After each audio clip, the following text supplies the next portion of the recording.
네, 안녕하세요. 염승환 이사입니다. 자, 오늘도 그림 읽기로 이렇게 좀 찾아봤는데요. 오늘은 이제 1930년과 좀 달라요라는 이제 제목인데, 이 그림을 보시면 아시겠지만 이게 옛날에 이제 미국의 관세입니다. 아주 오래전에 그때 대공황 때죠. 1930년. 저 빨간색으로 제가 네모 박스 해드린 그때 주요 품목의 관세율이 무려 60%였어요. 근데 지금 트럼프 대통령이 20% 정도를 보편 관세로 매기려고 하죠. 저 점선으로 돼 있는 빨간색 선이죠. 근데 어쨌든 지금 현재 이제 관세율이 좀 올라갈 가능성이 높은 상황에서 이제 과거 그때 1930년 당시 대공황 그때 당시에 관세랑 좀 비슷하게 갈 수도 있다. 예, 이런 좀 의견들도 나오네. 물론 중국 관세율 막 60% 매긴다는 얘기도 있으니까. 근데 당시랑 지금 좀 달라요. 그때 당시에는 1930년 관세 인상 배경에는 그때 관세 때문에 저런 증시가 폭락한 게 아니고 1920년대 이미 관세 부과하기 전부터 경기가 불황이었고 그 전에 이미 주가가 폭락을 했어요. 이제 그래서 그걸 이제 만회하기 위해서 어떻게 보면 이제 관세를 부과를 했죠. 왜냐하면 이제 미국의 경기를 좀 활성화시키기 위해서죠. 예.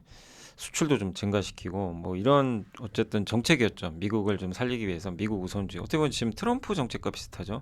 관세 매기려는 이유 중에 하나가 그런 거니까. 근데 그때는 관세랑 재산세 합쳐서 세수 비중이 무려 30%가 됐어요. 그리고 관세를 부과함으로 인해서 부족했던 이제 세수들을 또 메꿔줄 수 있는 효과도 있다 보니까 효과가 분명히 그때는 좀 있었다라고 우리가 볼 수도 있는데, 근데 이제는 좀 다르다는 거죠. 이게 1970년에도 닉슨 대통령이 그때 닉슨 쇼크라고 있었는데 관세를 실제 부과했거든요.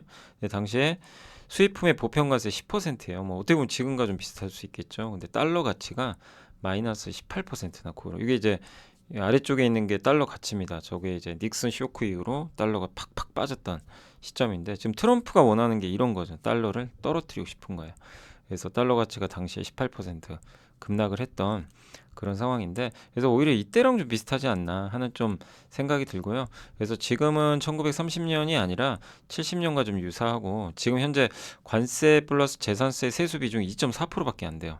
합쳐봐요. 근데 그 소득세 법인세 깎아가지고 저거 관세 재산세로 메꾸자 이게 뭐 있을 수 없는 일이죠. 예, 너무나 비중이 작기 때문에 그래서 소득세 법인세 감세하기 감세 재원으로 저거를 활용하는 건 사실상 불가능하고요. 결국엔 이런 걸 종합해 봤을 때 세수 부족을 메꾸는 수단이 아니라 하나의 협상의 도구가 아닌가. 그 시장도 지금 눈치를 채고 관세가 이렇게 뭐 부과될 거다 아무리 압박을 해도 지금 시장은 좀 별로 반응이 없는 거죠. 그래서 관세는 좀 협상의 도구일 가능성이 높다는 걸 좀 생각하시면 좋을 것 같습니다. 감사합니다.